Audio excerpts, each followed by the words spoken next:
प्यारे दोस्तों, कैसा महसूस कर रहे हैं आप लोग? जवाब दो। शुरू करें आज की कहानी। चलिए, नेक्स्ट कंसेप्ट हम लोग पढ़ रहे हैं कोऑर्डिनेट ज्योमेट्री। ठीक है ना? Now, अब सब लोग अपनी कॉपी में हेडिंग डालेंगे, angle between two lines. Angle between two lines, दो रेखाओं के बीच कोण। एंगल बिटवीन टू लाइंस, दो रेखाओं के बीच कोण। ठीक है ना? आप बोलोगे हाँ जी सर, बिल्कुल सही, कोई दिक्कत नहीं। आपके सामने दो लाइन गिवन है जिनकी स्लोप है m1 और m2, जिनका स्लोप है m1 और m2। ठीक है ना? m1 कितना है मेरे प्यारे भाई? tan थीटा है। और m2 कितना है मेरे प्यारे भाई? tan अल्फा है। m2 कितना है? tan alpha. क्लियर है? समझिएगा। दो रेखाओं के बीच एंगल समझने की कोशिश करेगा कि क्या कहना चाह रहा हूं। भाई अगर मेरे दोस्तों आपके सामने यहां पर ये tan अल्फा tan बीटा बोल दीजिएगा, tan अल्फा, ठीक है, और ये हो जाएगा आपका जी tan बीटा। बोलो, ठीक है ना? समझो भाई, ये आपके सामने मेरे दोस्तों हो गई हैं एक्स एक्सिस और वाई एक्सिस, दो लाइन है। भाई दो लाइन है मेरे प्यारे भाई, एक लाइन ऐसे हो गई है भाई, जो पॉजिटिव एक्स एक्सिस से ये एंगल बनाती है अल्फा। दूसरी लाइन ये हो गई मेरे प्यारे भाई, जो पॉजिटिव एक्स एक्सिस से ये एंगल बनाती है बीटा।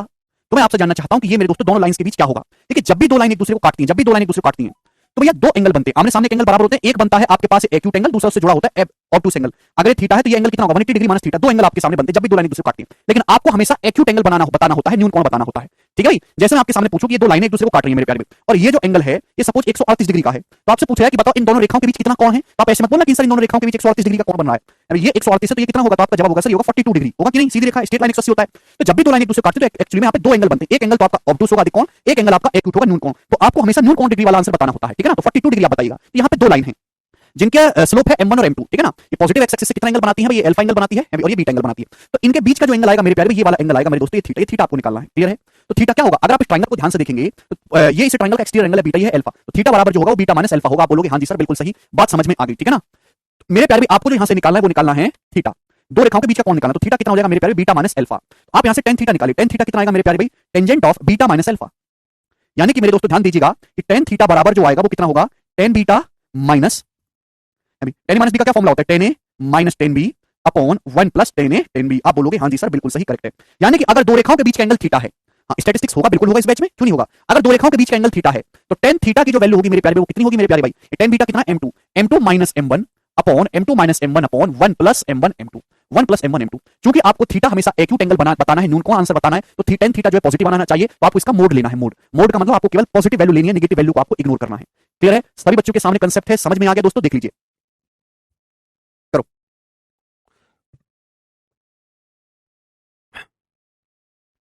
समझ नहीं आ रहा दीपक? तो बैठ लो, इससे समझने की उम्मीद बिल्कुल मत करो। जब बचपन में नहीं समझे तो अब क्या समझोगे? ठीक है भाई? एंगल बिटवीन टू लाइंस, दो रेखाओं के बीच कोण। अगर आपको दो लाइंस का स्लोप पता है, दो लाइन का आपको मेरे दोस्तों स्लोप पता है, ठीक है भाई, m1 और m2, तो आप उनके बीच का कोण आसानी से निकाल सकते हो। कैसे? बस आपको स्लोप पता होना चाहिए। तो अगर दो रेखाओं के बीच का कोण मैंने मान लिया थीटा है, माना दो रेखाओं के बीच के कोण थीटा है, अगर आपको स्लोप पता है तो आप एंगल निकाल सकते हो। एंगल नहीं निकलेगा, आपको उसका टेंजेंट निकालना पड़ेगा। tan थीटा क्या होगा? m2 minus m1 upon 1 plus m1 m2। समझ में आ गया? आप बोलोगे हाँ जी सर, बिल्कुल सही, बात एकदम करेक्ट है, कोई प्रॉब्लम नहीं है। ये कैसे हुआ है वो आपके सामने है। अरे ठीक है, ट्रिग्नोमेट्री आनी चाहिए इसको समझने के लिए। चलो, अब जैसे मैं आपसे सवाल पूछता हूं, अभी ध्यान सुनिएगा दोस्त।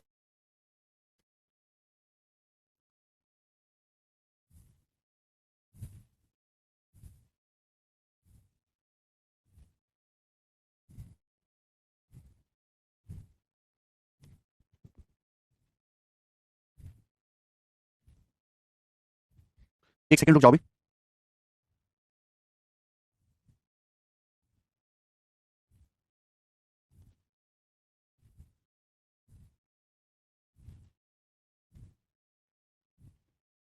ठीक है,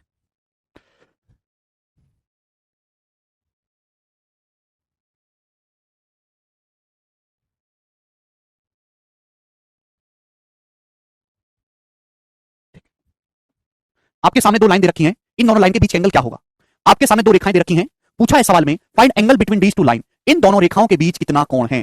find angle between these two lines.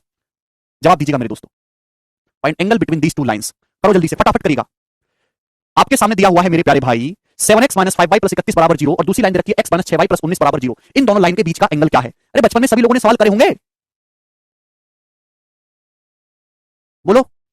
सवाल यह है कि इन दोनों लाइंस के बीच का एंगल क्या है? तो भाई इन दोनों लाइंस के बीच का एंगल मैंने मान लिया कि थीटा है, तो आपको निकालना है tan थीटा। अब tan थीटा के लिए क्या फॉर्मूला है? tan थीटा के लिए फॉर्मूला है m1 minus m2 upon 1 plus m1 m2 का आपको क्या लेना है? मोड वैल्यू यहां पर लेनी है, इसका आपको मोड लेना है। तो क्वेश्चन को सॉल्व करने के लिए आपको निकालना होगा m1 m2। अब यहां से लाइन का स्लोप कितना आ जाएगा? बताओ, पहली लाइन का स्लोप कितना आ जाएगा? माइनस का a बटा b यानी कि 7/5, 7/5 आ जाएगा। ठीक है ना?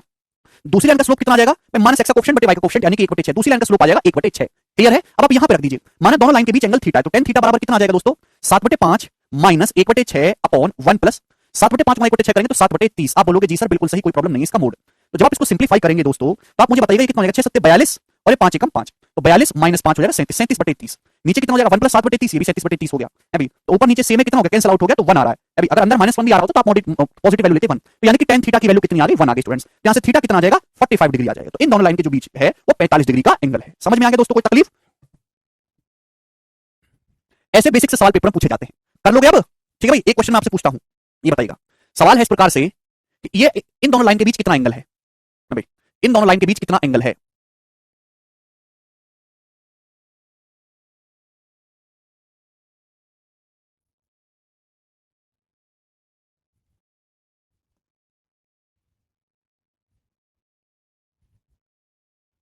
जी, आपके सामने सवाल है।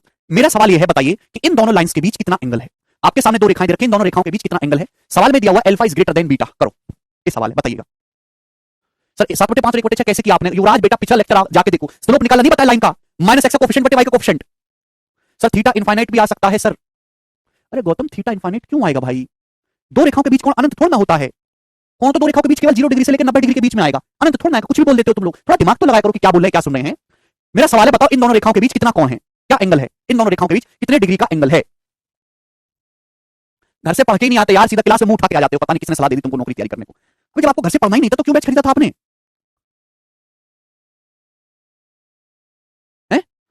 दोनों लाइन का स्लोप निकालो, इसका स्लोप कितना आएगा, -x का कोफिशिएंट बटे y का कोफिशिएंट, यानी कि -sin अल्फा बटे cos अल्फा, -tan अल्फा आ जाएगा। कितना आ जाएगा, -tan अल्फा। बोलो, आपको इस लाइन का स्लोप निकालना है, इस लाइन का स्लोप कितना आ जाएगा, m2 बराबर -x का कोफिशिएंट बटे y का कोफिशिएंट -2 sin बीटा, सॉरी यहां पे गलत लिख दिया, ये पॉज कर लीजिए यहां पे, -2 sin बीटा बटे 2 cos बीटा, तो कितना हो जाएगा, -tan बीटा। बोलो, है ना, कुछ तो बोलो। सपोज दोनों लाइन के बीच, दोनों लाइंस के बीच जो एंगल थीटा है, तो tan थीटा बराबर क्या हो जाएगा, mode of m1 - m2 upon m1 plus m2। यहां पे देखिएगा मेरे दोस्तों, इसमें से इसको घटाएंगे तो माइनस का tan alpha plus tan beta upon 1 plus m1 m2 करेंगे तो कितना हो जाएगा, ये माइनस माइनस प्लस हो जाएगा, 1 plus tan alpha into tan beta. तो आप मुझे बताइए किसका फॉर्मूला बन गया, ये फॉर्मूला नहीं बन गया अभी, ये फॉर्मूला नहीं बन गया। आप बोलोगे हाँ जी सर, ये tan बीटा माइनस अल्फा बन गया, फॉर्मूला बन गया कि नहीं, ये tan थीटा की वैल्यू आ गई। अरे बोलो, tan a माइनस b का फॉर्मूला याद है, tan a minus tan b upon 1 plus tan a tan b, 45 degree Anjali. अब थीटा की वैल्यू निकालने तो कंपेयर करेंगे, थीटा का मान आएगा बीटा माइनस अल्फा, लेकिन मैंने आपको बोला कि आपको केवल पॉजिटिव वैल्यू लेनी है। जब सवाल में ये बोल दिया कि अल्फा बड़ा है बीटा छोटा है, तो बीटा माइनस अल्फा तो नेगेटिव आएगा, तो बीटा माइनस अल्फा नहीं लेंगे आप लोग, क्या लेंगे, अल्फा माइनस बीटा। इन दोनों लाइंस के बीच का जो एंगल है वो अल्फा माइनस बीटा आएगा। विक्रम कह रहे हैं सर स्लोप -y बटे x क्यों नहीं होता। विक्रम इसका जवाब मैं ऑलरेडी बता चुका हूं। अब तुम्हारा नाम विक्रम ही क्यों है, तो नाम बकरा क्यों नहीं है, ये गणित है, कोई केमिस्ट्री नहीं है कि लाल पीला मिला के सब नीला क्यों आ रहा है, पीला क्यों नहीं आ रहा, सब कुछ फिक्स है यहाँ पे। घर पे जाके पढ़ा करो यार, मत पढ़ा करो तो क्लास में मत आया करो। अभी जिस हिसाब से तुम्हारी हालत है, तुम्हारी नौकरी ना लगने वाली बिल्कुल भी, भूखे मरने वाले हो तुम, देखो तुम्हारा आगे का फ्यूचर खराब है, अंधेरे में कचरा हो तुम, एकदम कूड़े में फेंकने लायक। 3 3 दिन तक रोटी नहीं देनी चाहिए तुम्हारे घर वालों को तुम्हें। ये बताइए सवाल नंबर 42 करो। अंजलि किसी में से किसी को भी घटा लो, मैंने क्या बोला कि केवल पॉजिटिव वैल्यू लेनी है, तो क्या फर्क पड़ता है, कचरा में से कूड़ा घटाओ, कूड़ा में से कचरा घटाओ, घटा के जो भी आ रहा positive negative, final positive value लेनी है ना, दिक्कत क्या है।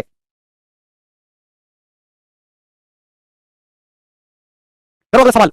The slope of two lines are 1 and √3। इन दो रेखाओं के बीच क्या कौन क्या है, दो रेखाओं का स्लोप 1 और √3 है, इन दो रेखाओं के बीच एंगल क्या है, तो बहुत बेसिक सवाल है भाई। अगर दो रेखाओं का स्लोप 1 है तो इसका मतलब ये लाइन पॉजिटिव एक्स एक्सिस से 45 डिग्री का एंगल बनाती है, tan 45 डिग्री 1 होता है। अगर इस लाइन का स्लोप √3 है, √3 कितना है, √3, तो इसका मतलब पॉजिटिव एक्स एक्सिस से 60 डिग्री का एंगल बनाती है, क्योंकि tan 60 √3 होता है। तो इन दोनों रेखाओं के बीच कितना एंगल आएगा, 60 - 45 15 डिग्री का। भाई आपके सामने दो लाइन है इस प्रकार से, एक का स्लोप 1 है और दूसरी का जो स्लोप है वो √3 है। आप इस बात का मतलब समझ पा रहे हैं, ठीक है भाई। मतलब समझने वाली बात ये, थोड़ा सा दिमाग लगाइएगा मेरे दोस्तों, इस प्रकार से है कि भाई एक लाइन तो मेरे दोस्तों ये हो गई, अभी इसका ये एंगल कितना है, 45 डिग्री का ये एंगल है। आप बोलोगे जी सर बिल्कुल सही, कोई प्रॉब्लम नहीं है, ठीक है भाई। दो लाइन है, एक का स्लोप 1 है, एक का 1 है, दूसरी का √3 है। 1 है मतलब ये पॉजिटिव एक्स एक्सिस से 45 डिग्री बनाती है, ये 60 डिग्री बनाती है। तो मेरे दोस्तों एक लाइन तो ये होगी, दूसरी लाइन कैसे होगी, ये ऐसे होगी। तो मेरे प्यारे भाई ये आपका 45 डिग्री है सपोज एंगल, ये आपका 60 डिग्री है, सॉरी 60 डिग्री है, ठीक है ना, क्लियर है। आप बोलोगे हाँ जी सर बिल्कुल सही। तो दोनों रेखाओं के बीच ये वाला कोण कितना आ जाएगा, ज्योमेट्री पढ़ाई है ना, ज्योमेट्री में किसी भी ट्रायंगल में एक्सटीरियर एंगल की जो वैल्यू है वो अपोजिट इंटीरियर एंगल के सम के बराबर होती है। ये 60 है, ये 45, तो कितना आएगा, 15 डिग्री आ जाएगा। तो 15 डिग्री क्वेश्चन का आंसर है, ऑप्शन। भाई फॉर्मूले से भी ये सवाल हो जाएगा नारायण, लेकिन जरूरत नहीं है सवाल को करने की फॉर्मूले से। जरूरत क्या है भाई, आपको tan थीटा निकालना है। tan थीटा क्या होता है, tan थीटा होता है m2 - m1 upon m2 1 plus m1 m2, 1 plus m1 m2, ये हो जाएगा tan थीटा की वैल्यू। माने दोनों रेखाओं के बीच थीटा का एंगल है। अब बताओ किसकी वैल्यू होती है स्टूडेंट, tan 15 डिग्री का मान होता है। √3 - 1 अपॉन √3 + 1, ये tan 15 डिग्री का मान है, 15 डिग्री की वैल्यू है। तो tan थीटा tan 15 आ गया, तो थीटा की वैल्यू 15 डिग्री होगी। बट यहाँ पे डाटा आसान है तो आप डायरेक्ट भी कर सकते हैं। ये √3 - 1 अपॉन √3 + 1 tan 15 डिग्री का मान होगा। संजय टेबल याद करो, किसी भी लाइन का स्लोप होता है tan थीटा, कोई लाइन पॉजिटिव एक्स एक्सिस से जितना एंगल बनाती है उसका टेंजेंट जो है थीटा होता है, क्लियर है। याद रखिए मैं यहाँ पे लिख दे रहा हूं, आपको नहीं पता है तो कचरा लोग हो तुम्हें क्या पता होगा। tan 15 डिग्री की वैल्यू है √3 - 1 अपॉन √3 + 1। हद है यार तुम लोगों से, कितना भी पढ़ा लो, कुछ कितनी भी मेहनत कर लो, तुम्हारी तरफ से कोई रिस्पॉन्स नहीं है। √3 + 1 बटे √3 - 1, tan 75 डिग्री है, √3 + 1 अपॉन √3 - 1। ये दोनों वैल्यू आपको याद होनी चाहिए, ठीक है ना। हाँ, ट्रिग्नोमेट्री में अलग से इनकी एक स्पेशल क्लास है, त्रिकोणमिति में। चलो ये बताओ, अब करेंगे अगला क्वेश्चन। सवाल नंबर है आपके सामने 43, चलेगा, ये जवाब दीजिएगा, करो नेक्स्ट।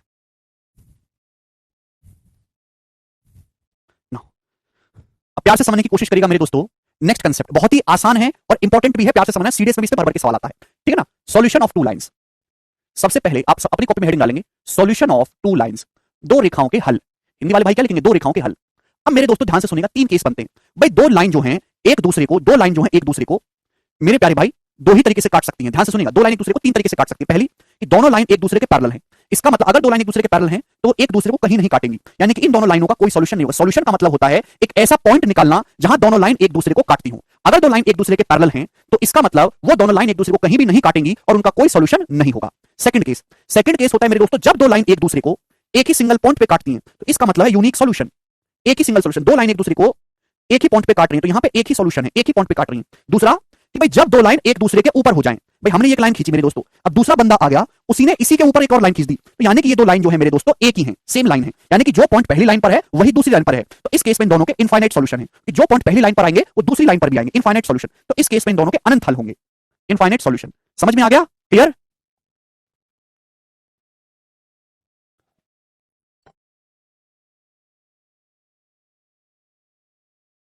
ये तीनों केस समझ में आया आप लोगों को? ठीक है भाई, अगर आपके सामने दो लाइन है तो तीन ही केस पॉसिबल है। पहला केस जो है मेरे दोस्त यहां पे कि अगर दो लाइन एक दूसरे के पैरेलल हैं तो वो एक पैरेलल लाइन की परिभाषा ये होती है कि ऐसी दो रेखाएं जो एक दूसरे को कभी नहीं काटती, तो वो उस केस में कोई सॉल्यूशन नहीं मिलेगा। जब काटेंगे नहीं तो कोई सॉल्यूशन मिलेगा ही नहीं। जब दो लाइन एक दूसरे को एक ही सिंगल पॉइंट पे काटती है, ये है यूनिक सॉल्यूशन, केवल एक सॉल्यूशन होगा। और एक लाइन हमने ड्रॉ करी, दूसरी लाइन हमने इसी के ऊपर खींच दी मेरे प्यारे भाई, ठीक है भाई, तो ये हो गया इनफाइनाइट सॉल्यूशन, अनंत सॉल्यूशन। तो आपको तीनों केस समझने हैं, इन तीनों केस के लिए अलग अलग शर्तें हैं। पहला केस, ठीक है भाई, केस नंबर फर्स्ट, तो सबसे बेसिक मैं आपको पहले भी बता चुका हूं। If two lines a1x plus b1y plus c1 equal to 0 and a2x plus b2y plus c2 equal to 0 does not have any solution, does not have any solution. ये आपने पढ़ा है ना बचपन में भाई। आपके सामने दो रेखाएं a1x plus b1y plus c1 बराबर 0 and a2x plus b2y plus c2 बराबर 0, इन दोनों रेखाओं का कोई सॉल्यूशन नहीं है। इसका मतलब ये दोनों लाइन एक दूसरे को कहीं नहीं काटती, तो मतलब हुआ इस बात का कि ये दोनों लाइन एक दूसरे के समांतर हैं, are parallel to each other. ये दोनों लाइन एक दूसरे के समांतर हैं। आप बोलोगे हाँ जी सर। प्यारे बच्चों, अगर ऐसा है, अगर ये दोनों लाइन एक दूसरे के समांतर हैं, इनका कोई यूनिक सॉल्यूशन नहीं है, तो इन दोनों लाइन का स्लोप बराबर होगा। पैरेलल लाइन होने की वजह से इन दोनों लाइन का स्लोप बराबर होगा। आप बोलोगे जी सर भाई इस लाइन का स्लोप क्या है, स्लोप कैसे निकालते हैं? माइनस एक्स का कोफिशिएंट बटे वाई का coefficient minus a1 by b1। इसका स्लोप कितना आ जाएगा? इसका स्लोप होगा माइनस a2 बाई b2। आप बोलोगे जी सर तो ये इक्वल होना चाहिए, बराबर होना चाहिए। तो जब आप इसको बराबर करेंगे तो माइनस से माइनस तो कट जाएगा, a2 इधर आ जाएगा, तो a1 बाई a2 बराबर आ गया मेरे दोस्तों b1 बाई b2 के। क्लियर है? आप बोलोगे हाँ जी सर ये होगा, लेकिन ये अधूरी जानकारी है, पूरी नहीं है भाई। ये तो मेरे दोस्तों इक्वल है, a1 बाई a2 बराबर होना चाहिए b1 बाई b2, ये मस्ट कंडीशन है। अब ये c1 c2 भी तो है, लेकिन c1 बाई c2 के बराबर ये नहीं होना चाहिए, भी आपको लॉजिकली सोचना है, क्योंकि अगर c1 बाई c2 का रेशियो बराबर हो गया, अगर ये तीनों ही रेशियो आपस में बराबर हो गए तो ये दोनों लाइन सेम ही हो जाएंगी, अलग अलग नहीं बचेंगी। अब जैसे आपके सामने ये लाइन रखे 2x प्लस 5y प्लस 11 बराबर 0, ये लाइन है। एक दूसरी लाइन है मेरे दोस्तों 6x प्लस 15y प्लस 19 बराबर 0, ये आपके सामने दो लाइन है। बताइए मेरा सवाल है, बताओ इन दोनों लाइन के कितने सॉल्यूशन हैं? इन दोनों लाइंस के कितने सॉल्यूशन हैं? तो आप कहोगे सर इन दोनों लाइन का जो है स्लोप बराबर है, ये दोनों लाइन का स्लोप बराबर है, a1 बाई a2 बराबर b1 बाई b2 हो रहा है, ये दोनों लाइन पैरेलल है, तो इन दोनों लाइन का कोई सॉल्यूशन नहीं है, सब कह दोगे। लेकिन अगर मैं आपके सामने सवाल ये कर दूं और मैं आपसे पूछूं बताओ इन दोनों लाइंस के कितने सॉल्यूशन हैं, तो प्रॉब्लम ये है कि अब ये दोनों लाइन अलग अलग नहीं है, दोनों लाइन एक ही है, बस इसका 3 गुना कर दिया गया। 2 का 3 गुना 6 होता है, 5 का 3 गुना 15 होता है, 11 3 33, यानी कि ये दोनों जो आपस में लिखी हुई हैं ये सेम ही लाइन है। सेम लाइन का मतलब एक लाइन ये है और दूसरी लाइन इसी के ऊपर है, दोनों सेम है, तो इस केस में इनके इनफाइनाइट सॉल्यूशन है। समझ में आया? आप बोलोगे जी सर बिल्कुल सही, अनंत सॉल्यूशन होंगे। तो अगर मेरे प्यारे दोस्तों कोई दो लाइन आपके पास इस प्रकार है कि उनका कोई भी सॉल्यूशन नहीं है, तो a1 बाई a2 बराबर होना चाहिए b1 बाई b2 के, बट बिल्कुल बराबर नहीं होना चाहिए c1 बाई c2 के। c1 by c2 should be different in ratio. समझ में आया? ये पूरी जानकारी है, बताओ क्लियर हुई बात? यस गरिमा, आगे चलें? आप बोलोगे हाँ जी सर बिल्कुल सही बात, एकदम क्लियर है, मस्त है, कोई प्रॉब्लम नहीं। सेकंड केस, भाई सेकंड केस ये है इफ टू लाइंस सेम है मेरे दोस्तों a1x plus b1y plus c1 बराबर 0 एंड सेकंड लाइन है a2x plus b2y plus c2 बराबर 0 हैव ओनली वन सॉल्यूशन। तो क्या होगा मेरे प्यारे भी? हैव ओनली वन सॉल्यूशन, यानी कि दो लाइन आपके सामने है जो एक दूसरे को केवल एक ही बिंदु पे काट रही है। आप बताओ दो लाइन एक दूसरे को कब काट पाएंगी? दो लाइन एक दूसरे को कब काट पाएंगी? जब वो लाइन आड़ी टेढ़ी हो, यानी कि उन दोनों लाइन का जो स्लोप है वो अलग अलग हो। अगर दो लाइन आपके सामने ऐसी है कि उनका केवल एक यूनिक सॉल्यूशन है, केवल उनका एक हल है, तो तभी संभव है जब दोनों लाइन आड़ी टेढ़ी हो, यानी कि m1 should not be equal to m2, उनका स्लोप अलग अलग हो, दोनों रेखाएं एक्स एक्सिस से अलग अलग झुकाव पे हो, ठीक है भाई, तो ही एक दूसरे को एक सिंगल पॉइंट पे काट पाएंगी। तो पहली लाइन का स्लोप कितना होगा? माइनस a1 बाई b1, दूसरी लाइन का स्लोप कितना होगा? माइनस a2 बाई b2, और ये मेरे दोस्तों क्या होना चाहिए? डिफरेंट होना चाहिए। माइनस से माइनस काट देंगे, a2 को इधर ले आएंगे, तो a1 by a2 should not be equal to b1 by b2। a1 by a2 should not be equal to b1 by b2। This is the condition. ये आपके सामने सवाल है, कंसेप्ट है, ठीक है ना भाई। दो लाइन एक दूसरे को मेरे प्यारे भाई एक सिंगल पॉइंट पे कब काटेंगी? जब वो दोनों लाइन आर्बिट्रेरी मतलब उनका जो स्लोप है वो अलग अलग हो, ठीक है ना। यानी कि a1 by a2 should not be equal to b1 by b2। अब मैं आपसे सवाल पूछ लेता हूं कि ये बताइएगा जरा, आपके सामने ये दो लाइन है, सवाल है बताओ इन दोनों लाइंस के कितने सॉल्यूशन हैं। मैं आपसे पूछता हूं इन दोनों रेखाओं के कितने सॉल्यूशन हैं। ये सवाल मैंने आपसे पूछ लिया कि इन दोनों लाइंस के कितने सॉल्यूशन हैं। लकी कह रहे सर माइनस में कैसे? लकी कौन सा माइनस? अरे भैया स्लोप निकालना सिखा तो दिया, फॉर्मूला प्रूफ करवा तो दिया, कल का लेक्चर जाके क्यों नहीं पढ़ लेते परसों का? कैसे बालक को भाई, हद होती है। तुमको चिड़िया घर से कितने छोड़ दिया, मैं बोधी जी से दरवाज करूंगा तो चीते जो लाए उनके साथ इनको भी बंद करो, बेवजह के हिरन खा रहे इनको खिलाओ, कोई जरूरत नहीं है लोगों की। सवाल है कि इन दोनों लाइन के कितने सॉल्यूशन है। अब ऐसा नहीं कि आप इन दोनों इक्वेशन को सॉल्व करके देखो फिर पता लगाओ कि हाँ इतने सॉल्यूशन आ रहे हैं, ऐसा नहीं है, ठीक है। आप बस ये देखो कि रेशियो क्या हो रहा है। a1 by a2 7/4 है, b1 by b2 -3/9, तो अलग लगा रहा है। a1 by a2 का रेशियो इक्वल नहीं आ रहा b1 by b2 के, that means these two line have different slope and they will cut on single point. Clear है? आप बोलोगे जी बिल्कुल सही। तो इन दोनों लाइनों का केवल एक यूनिक सॉल्यूशन होगा। आगे चले, केस नंबर 3, ठीक है ना। इफ टू लाइंस, ये इंपॉर्टेंट है, ध्यान से सुनिएगा। If two lines a1x plus b1y plus c1 equal to 0 and a2x plus b2y plus c2 equal to 0 have infinite solution. अगर इन दोनों रेखाओं के अनंत सॉल्यूशन है, अनंत हल है, हैव इनफाइनाइट सॉल्यूशन। सवाल है अगर इन दोनों रेखाओं के अनंत सॉल्यूशन है, अनंत सॉल्यूशन का मतलब कि एक लाइन है तो दूसरी लाइन जस्ट इसी के ही ऊपर है, क्लियर है, तो ही अनंत सॉल्यूशन होंगे। तो ऐसी लाइन को हम लोग कहते हैं कोइंसिडेंट लाइन। क्या बोलते हैं हम लोग? Coincident line. Coincident line Hindi में हम लोग कहते हैं संपाती रेखाएं। संपाती रेखाएं, संपाती रेखाओं का मतलब एक के ऊपर दूसरी लाइन है, कोई भेदभाव नहीं है, ठीक है भाई, संपाती रेखाएं। तो अगर दो लाइन मेरे दोस्तों उनके इनफाइनाइट सॉल्यूशन है, मतलब वो एक के ऊपर एक, एक्चुअली उन दोनों लाइन में कोई फर्क है ही नहीं। तो अगर ऐसा है मेरे प्यारे भाई, तो जो a1 से a2 का रेशियो होगा वही b1 से b2 का रेशियो होगा और वही आपका c1 से c2 का रेशियो होगा। क्लियर है? अल्टीमेटली होता क्या है कि किसी एक लाइन को एक हम संख्या से मल्टीप्लाई करके लिख लेते हैं। जैसे एग्जांपल के लिए आपके सामने पूछता हूं कि 3x + 5y - 21 equal to 0 and 15x + 25y - 105 equal to 0। आपके सामने दोनों लाइन है। सवाल है कि इन दोनों लाइंस के कितने सॉल्यूशन है। इन दोनों लाइंस के कितने सॉल्यूशन है? एरिस्टोक्रेट कह रहे हैं सर पर स्लोप अलग होने पर क्या ऐसा भी हो सकता है कि दोनों लाइन मिले ही नहीं? एरिस्टोक्रेट, अगर दो लाइन सेम प्लेन में, समान समतल में है और वो अलग अलग स्लोप है, आर्बिट्रेरी, तो कहीं ना कहीं एक दूसरे से जरूर मिलेंगी, कहीं ना कहीं, ठीक है दोस्तों। तो आप ध्यान से देखिए, ये दोनों सेम ही तो लाइन है, बस इसको 5 से गुणा करके लिख दिया। 3 से 15 5 गुना, 5 से 25 5 गुना, 21 से 105 5 गुना, तो यानी कि a1 by a2 बराबर b1 by b2 बराबर c1 by c2। अगर यहां से 5 कॉमन लेके उधर भेज दो तो ये और ये सेम ही लाइन बन जाएंगी। तो that means they will have infinite solution. तो इनफाइनाइट सॉल्यूशन के लिए शर्त है a1 by a2 बराबर b1 by b2 बराबर c1 by c2। ये बच्चा कह रहा है सर सेकंड सॉल्यूशन में सी से रिलेशन नहीं बताया। हाँ दिव्या, अगर दो लाइन एक दूसरे को सिंगल पॉइंट पे काट रही हैं तो a1 by a2 is not equal to b1 by b2। c1 by c2 चाहे बराबर हो या ना हो कोई फर्क नहीं पड़ता, कोई फर्क नहीं पड़ता। c1 by c2 क्या दे रखा है, बस ये बराबर नहीं होना चाहिए। c1 by c2 क्या हो यू शुड नॉट केयर, ठीक है भाई। अगर दो लाइन में a1 by a2 और b1 by b2 का रेशियो बराबर नहीं है तो c1 by c2 क्या है आपको देखने की जरूरत नहीं, आप तुरंत कहोगे कि उन दोनों लाइनों का एक यूनिक सॉल्यूशन है, ठीक है भाई। तो मैंने आपको तीनों केस समझा दिए डिटेल में। अब इस पे बेस सवाल करेंगे। सवाल आपके सामने आएगा यहां पर 43 नंबर, जवाब दो क्या है आंसर।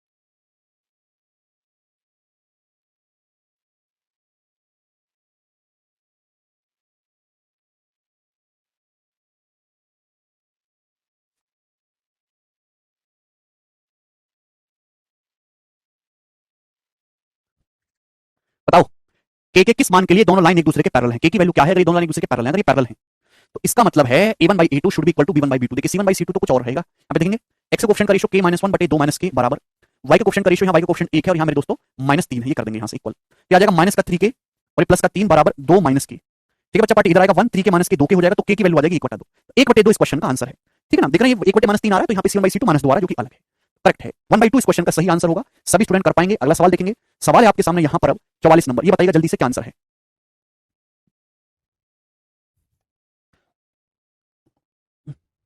क्वेश्चन इस प्रकार है, the numbers of solution of lines are. आपके सामने दो लाइंस दे रखी हैं, इन लाइंस के कितने सॉल्यूशन संभव हैं, ऑप्शन आपके सामने है। तो यहां पे अगर आप गौर से देखेंगे तो आपको दिखाई नहीं दे रहा कि ये दोनों लाइन सेम ही है। अगर ध्यान से देखेंगे तो क्या है, 4x - y - 2 बराबर 0। आप इसको इधर ले जाओ जरा, 8x -2y और -4 बराबर 0 ऐसे लिख सकता हूं कि नहीं मैं? अगर मैं इसको इधर ले जाऊं, पूरे को -1 से गुणा कर दूं तो 8x - 2y - 4 बराबर 0। तो यानी कि यहाँ a1/a2 बराबर b1/b2 बराबर c1/c2 हो रहा है कि नहीं? देखो दुगना है, ये भी दुगना है, ये भी दुगना है। तो दैट मींस यहाँ पे ये दोनों लाइन सेम है, तो these two lines will have infinite solution, अनंत सॉल्यूशन होंगे इन दोनों के। क्लियर है? अभी बच्चे गलती कर दे रहे हैं, पता नहीं क्या करेंगे लोग जीवन में, हैं? इनको आंसर की भी दे देंगे ना, आंसर की भी दे देंगे तो भी कहेंगे सर लगानी कैसे है ये तो बताओ। फॉर व्हाट वैल्यू ऑफ के the lines will have infinite solution. सवाल ये है कि के किस मान के लिए इन दोनों लाइंस के अनंत सॉल्यूशन होंगे। के की ऐसी कौन सी वैल्यू है जहां इन दोनों लाइन के इनफाइनाइट सॉल्यूशन होंगे। इनफाइनाइट सॉल्यूशन है मतलब a1/a2 बराबर b1/b2 बराबर c1/c2 होना चाहिए। तो आप देख पा रहे हैं रेशियो बराबर होना चाहिए। देखिए 8 से 32 4 गुना हो रहा है इसका कोएफिशिएंट, 5 से 20 4 गुना हो रहा है, तो 6 से भी 4 गुना होना चाहिए 24। तो माइनस के की जगह 24 आएगा, तो के का मान आएगा -24। तो के का मान -24 आएगा। ठीक है, सभी बच्चे कर पा रहे हैं अभी तो, देख पा रहे हैं कि नहीं, है ना? इनफाइनाइट सॉल्यूशन देखो, एक्स का कोएफिशिएंट 8 से 32 4 गुना हो रहा है, 5 चौक 20 4 गुना हो रहा है, तो ये भी देखेंगे ना 6 चौक 24 होना चाहिए, तो माइनस के की जगह 24 रखना है, तो के का -24 वैल्यू आएगी। वेरी इजी सवाल, ये बताइएगा, करो। सवाल है यदि ये दोनों लाइन कोइंसिडेंट लाइन है, सररेखीय है, तो ए का मान क्या होगा? ए का मान आपको बताना है, करो। सररेखीय का मतलब है मेरे दोस्तों a1/a2 बराबर b1/b2 बराबर c1/c2 है। आप इस ए को इधर लाएंगे तो -a बराबर 0 मैं ऐसे लिख सकता हूं, ठीक है ना? ये दोनों लाइन जो है कोइंसिडेंट लाइन है, a + b निकालना है। देखो ना रेशियो सेम होना चाहिए, 3 से 9 3 गुना हो रहा है, तो 5 से 3 गुना 15, तो b का मान तो 15 आएगा, 15 3 गुना होना चाहिए। अभी या -a का 3 गुना 12 होना चाहिए, -a का 3 गुना 12 होना चाहिए, तो a की जो वैल्यू आएगी वो कितनी आएगी? -4 होगी कि नहीं होगी? बच्चों ऐसे देखो ना भाई, 3 का 3 गुना है 9, तो यहाँ 5 का 3 गुना होना चाहिए 15, तो b की वैल्यू 15 आएगी। ये -a का 3 गुना 12 होना चाहिए, तो a की वैल्यू -4 होगी। प्लस माइनस के साथ कंपेयर करते हैं राजेश, तो b की वैल्यू 15 है, a की -4 है, b + a कितना आएगा? 11। तो 11 इस क्वेश्चन का आंसर होगा, 11 एकदम सही है। आगे चलेंगे, ये बताइए, करो। सवाल ये है यदि ये इन दोनों लाइन का एक यूनिक सॉल्यूशन है तो के का मान क्या है? यदि ये दोनों लाइन का अद्वितीय हल है ना, एक ही यूनिक सॉल्यूशन है, के का मान क्या होगा? अगर इन दोनों लाइनों का यूनिक सॉल्यूशन है तो a1/a2 should not be equal to b1/b2। a1/a2 का मतलब x का coefficient 4/k should not be equal to कितना? y के कोएफिशिएंट का रेशियो 6/-8। तो कितना जाएगा मेरे दोस्तों? 2 3 6 2 4 8। तो k की जो वैल्यू है वो कितनी आ जाएगी? -16/3।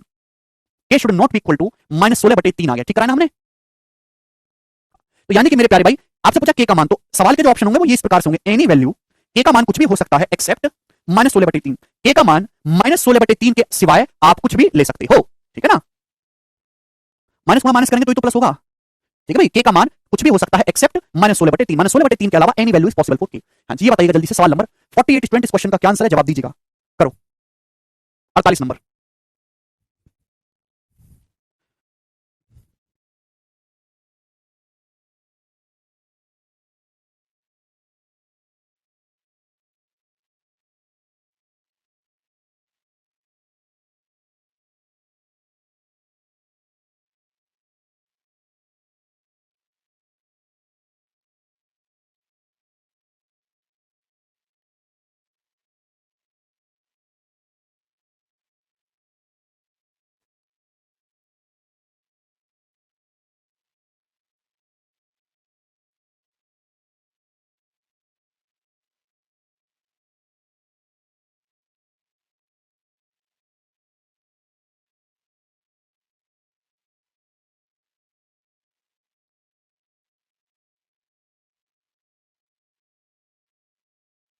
सॉरी सॉरी, ये जितनी भी लाइंस कॉन्करेंट लाइंस मतलब संगामी रेखाएं, वो लाइंस जो एक ही सिंगल पॉइंट से होकर गुजरती हैं उनको हम कॉन्करेंट लाइंस संगामी रेखाएं कहते हैं। जैसे कि बहुत सारी लाइन मैंने खींची एक ही बिंदु से होकर गुजर रही हैं, तो ये सभी कॉन्करेंट लाइंस हैं। अब जैसे सवाल है यदि दोनों लाइन तीनों लाइन कॉन्करेंट है तो के का मान, यानी कि तीनों लाइन एक ही सिंगल पॉइंट से गुजरेंगी, आपको ये निकालना है के का मान। तो भाई कैसे करेंगे बताओ? यहां तो पूरी जानकारी दे रखी है। अगर मैं इन दोनों लाइनों का इंटरसेक्शन पॉइंट निकाल लूं तो इन दोनों लाइन का जो इंटरसेक्शन पॉइंट होगा, जाहिर सी बात है वो इस लाइन पर भी होगा। तो आपको कुछ नहीं करना, सवाल में लॉजिक क्लियर हो गया कि इन दोनों लाइन का इंटरसेक्शन पॉइंट निकालना है।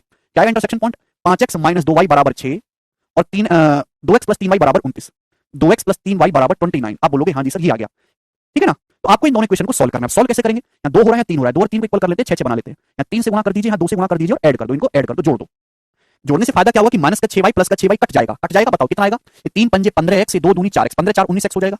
राइट साइड में कितना होगा? 6 3 18 और 29 दूनी 58। 58 में जब आप 18 जोड़ेंगे मेरे प्यारे भी कितना आएगा? 76। x की वैल्यू आ जाएगी यहाँ से सॉल्व करने पर 4 आ गया कि नहीं आ गया? अभी यहाँ पे जब ऐड कर देंगे तो माइनस का 6y प्लस का 6y तो कट जाएगा ना, तो ये कितना होगा? 15x + 4x 19x बराबर 76। तो x का मान आ गया 4। और x का मान 4 आ गया, आपको कहीं भी रख दो, चाहे पहली इक्वेशन में चाहे दूसरी में, यहाँ पे रख देता हूँ x की वैल्यू। यार हो गया तो 5 और 20, 20 - 6 14, 14/2 7। तो y की जो वैल्यू है वो 7 आ गई मेरे प्यारे भाई। x का मान 4 आ गया, y का मान 7 आ गया, ठीक है भाई? यस विशाल। तो यानी कि इन दोनों लाइनों का, इन दोनों लाइंस का जो इंटरसेक्शन पॉइंट है वो ये है 4,7। तो जाहिर सी बात है जब ये तीनों कॉन्करेंट लाइन है तो तीसरी लाइन भी इसी से पास करेगी, ये तीसरी लाइन भी इसी पॉइंट से होकर गुजरेगी। मतलब ये जो पॉइंट 4,7 है इस इक्वेशन को सेटिस्फाई करना चाहिए। यहां पर अगर x की जगह 4 y की जगह 7 रखेंगे तो 8 32 प्लस 3 21, ये k का मान आ जाएगा यानी कि 53। तो k की जो वैल्यू है वो बी ऑप्शन होगी स्टूडेंट्स, 53। समझ में आया बच्चा पार्टी? आगे चलेंगे, अगला सवाल, सवाल नंबर 49। Next question. ये जो वैरायटी आपके सामने है ये इतनी ज्यादा महत्वपूर्ण है कि 2018 19 20 लगातार ये आ रही है मेरे दोस्तों। ये 2018 19 20 हर एक एग्जाम में क्वेश्चन पूछा जा रहा है और बहुत ही बेसिक सवाल है मेरे दोस्तों, केवल इक्वेशन सॉल्व करने वाले के, वेरी इजी। ये बताइएगा जल्दी से, सवाल नंबर 49। नहीं वैसे नहीं करना है कुलदीप, वो कौन, वो कोलिनियर पॉइंट के केस में होता है कुलदीप, कोलिनियर पॉइंट के केस में। ये जवाब दीजिएगा, the graph of the equation intersect the y axis at p alpha comma beta and the graph of 6x plus y minus 15 intersect the x axis at q gamma comma delta, what is the value of alpha plus beta plus gamma plus delta? Option आपके सामने। देखो mains पे इतने आसान सवाल आते हैं। सवाल ये कह रहा है कि ये जो लाइन है y एक्सिस को इस पॉइंट पे काटती है, तो आप मुझे बताओ ये लाइन y एक्सिस को कहां काटेगी? जवाब दो। ये जो लाइन है y एक्सिस को कहां काटेगी? y एक्सिस को जहां भी काटेगी वहां x कोऑर्डिनेट 0 होगा। अब x कोऑर्डिनेट 0 होगा, जब x को 0 रख देंगे तो y का मान कितना आ जाएगा? 746, यानी कि जो लाइन है 0,6 पे काटेगी y एक्सिस को ना। अभी जो दूसरी लाइन है इसका जो ग्राफ है वो x एक्सिस को काटता है गामा कॉमा डेल्टा पे। ये लाइन x एक्सिस को जहां भी काटेगी मेरे दोस्तों वहां पर y कोऑर्डिनेट 0 होगा। क्या होगा? y coordinate 0। तो y को 0 कर देंगे तो x की वैल्यू कितनी है? x की वैल्यू आएगी 15/6। 15/6 का मतलब हो जाएगा जी 2.5, यानी कि 5/2, 5/2। ठीक है दोस्तों, तो आपसे पूछा alpha plus beta plus gamma plus delta, इन सबको जोड़ेंगे तो 6 प्लस 5/2 यानी कि 8.5 इस क्वेश्चन का आंसर है। तो ऑप्शन नंबर बी करेक्ट है। बी बताओ कितना सरल सवाल पूछा गया फर्जी का। ठीक है भाई, चलो ये बताइए इस वाले क्वेश्चन का क्या आंसर है, करो। यस, इस साल का जो मींस का सवाल है वो शीट में तो नहीं डाल पाया, मैं वो भी करवाऊंगा अभी। बताओ जरा, the point of intersection of graph is P alpha comma beta, what is the value of 3 alpha minus beta. सवाल है कि इन दोनों इक्वेशन का जो इंटरसेक्शन पॉइंट है, जो प्रतिच्छेदन बिंदु, इंटरसेक्शन पॉइंट मतलब जहां दो लाइन एक दूसरे को काटें, वो है अल्फा कॉमा बीटा है, उसके कोऑर्डिनेट 3 अल्फा माइनस बीटा। मतलब केवल इसको सॉल्व करना है, ठीक है ना। तो भाई आप यहां पे ध्यान से देखिएगा, 3x माइनस 5y बराबर 19, एक तो इक्वेशन ये है। दूसरी इक्वेशन क्या बनेगी? इसको इधर ले जाते हैं, 7x माइनस 3y बराबर 1, दूसरी इक्वेशन ये बनेगी। तो इन दोनों का इंटरसेक्शन पॉइंट निकालना। इंटरसेक्शन पॉइंट कैसे निकलेगा भाई? यहाँ 5 है, यहाँ 3 है, तो इसको इक्वल कर लेते हैं। 3 से गुणा, यहाँ 5 से गुणा, आप बोलोगे हाँ जी सर। इसके बाद इनको घटा दीजिए, घटाओगे तो माइनस का 15y, माइनस का 15y कट जाएगा, कितना हो जाएगा? 3 3 9x। 9x में से 35x घटाएंगे तो कितना आएगा? माइनस का 26x आएगा कि नहीं? बोलो, अरे कुछ जवाब भी दे दिया करो। 3 3 9x, 9x में से 7 5 35x घटाएंगे, माइनस 26x आएगा। अब उसके 57, 57 में से 5 घटाएंगे 52, तो यानी कि x की जो वैल्यू यहाँ से -2 आ गई, 26 दूनी -2। ये -2 कहीं भी रख दो, चाहे पहली इक्वेशन में चाहे दूसरी में। अगर मैं पहली में रखूंगा मेरे दोस्तों, यहाँ रख देता हूँ -2 दूसरी में, तो 7 दूनी -14, -14 जब उधर जाएगा तो 15 हो जाएगा, और 15 को -3 से भाग करेंगे -5, तो y की वैल्यू आ गई -5। तो -2 -5 इस इक्वेशन का, इन दोनों इक्वेशन का सॉल्यूशन आ जाएगा, इनका इंटरसेक्शन पॉइंट आ जाएगा। अंक कह रहे हैं सर मेरे पेरेंट्स बोलते हैं तुमसे एग्जाम क्लियर नहीं होगा सर, क्या करें? पेरेंट्स ही बोल रहे हैं, तो अंक आप भी अपने पेरेंट्स से बोलो, अरे तुम भी कभी करोड़पति नहीं बन सकते, फर्जी हो। वो आपको दुख दे रहे हैं, आप भी दो थोड़ा सा। ऐसे थोड़ा ना कहना चाहिए पेरेंट्स को अपने बच्चे से। ऐसे कहा और आप पढ़ाई में लगे, उसके बाद कोई बहसबाजी नहीं। ये बताइएगा, तो यहाँ पे x की वैल्यू -2, चाहे आप यहाँ पे रख दे, चाहे यहाँ पे 2 के अच्छे, और नीचे 25 25 बटे -5 -5, तो यानी कि मेरे दोस्तों ये -2 और -5 आ गया। ठीक है भाई, क्लियर है? तो अल्फा बीटा की वैल्यू आ गई। आपसे पूछा 3 अल्फा माइनस बीटा, तो अल्फा की जगह -2 रखेंगे, माइनस का 6, बीटा की जगह 5 -5 रखेंगे तो -5, माइनस माइनस प्लस हो गया, तो -6 + 5 यानी कि -1 आंसर है। बताओ ये मेंस का सवाल है, एज इट इज। कर पाएंगे? एक और सवाल करेंगे स्टूडेंट्स, गोरा सवाल है आपके, ये बताइए सवाल नंबर 51, ठीक है ना, बिल्कुल बेहतरीन लेटेस्ट। करो।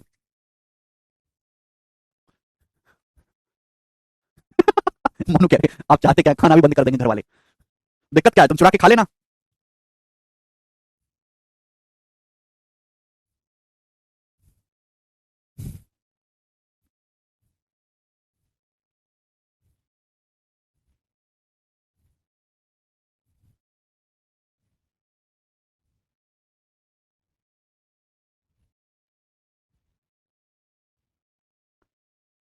पचास नंबर क्वेश्चन फिर से नहीं यार, मैं एक और क्वेश्चन करा रहा हूं ना आपको। ऐसा चिंता क्यों करते हैं, हमारे पास सवाल बहुत है।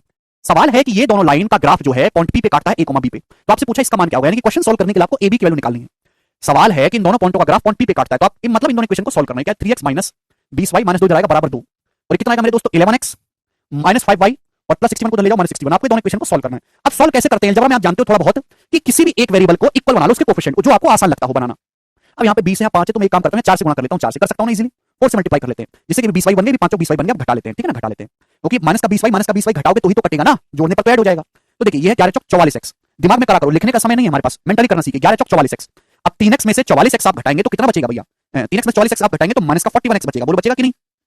3x था इधर, 11 चौक 44x का घटाएंगे, माइनस का 41x, इधर देखेंगे 2 है, 61 चौका कितना है? 244, तो 2 में से माइनस 244 को घटाएंगे, 2 में से माइनस 244 को घटाएंगे तो 246 हो जाएगा, 246 246 ये कितना है? माइनस 244, ठीक है ना, 4 कम 4 4 4, 2 में से माइनस 244 को घटाएंगे तो जो जाएगा, 2 में 244 जोड़ेंगे 240, 41 से कितनी बार जाएगा? 6 बार, 41 6 का हो गया, तो x की वैल्यू -6 आ गई। बताओ आसान है निकालना, x की वैल्यू -6 आ गई, ये उठा के आप यहां पे रख दो, तो y कितना आएगा? -6 या 18 हो गया, -18 उधर जाएगा मेरे दोस्तों 2 20 20 बटे -20 -1, तो y की वैल्यू आ गई -1, तो x -6 आ गया, y -1 आ गया, ये आपकी ab की वैल्यू आ गई। बोलो कोई प्रॉब्लम है इसमें? -6 और -1 ab की वैल्यू आ गई, क्लियर? अब ये मान मेरे दोस्तों यहां पे आप रख दीजिए, क्लियर है?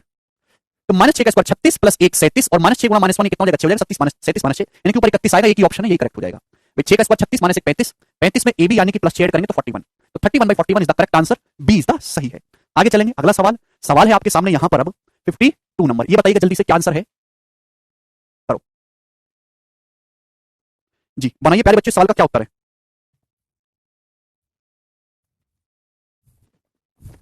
कौन से पे है, कोऑर्डिनेट ज्योमेट्री है 1040 पेज पे।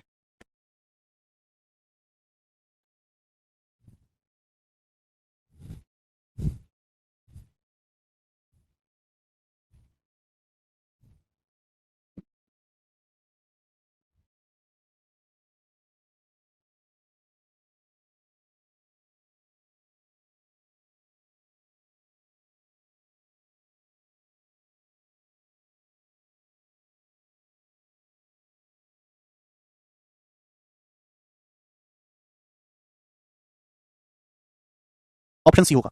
सवाल है the graph of linear equations का जो इंटरसेक्शन पॉइंट है वो a 4 है, तो आपसे पूछा k का मान क्या होगा। भाई आपके सामने दो इक्वेशन है, ये पॉइंट a 4 पे काटती हैं, तो आपसे पूछा है k की वैल्यू क्या है, what is the value of k, ठीक है ना।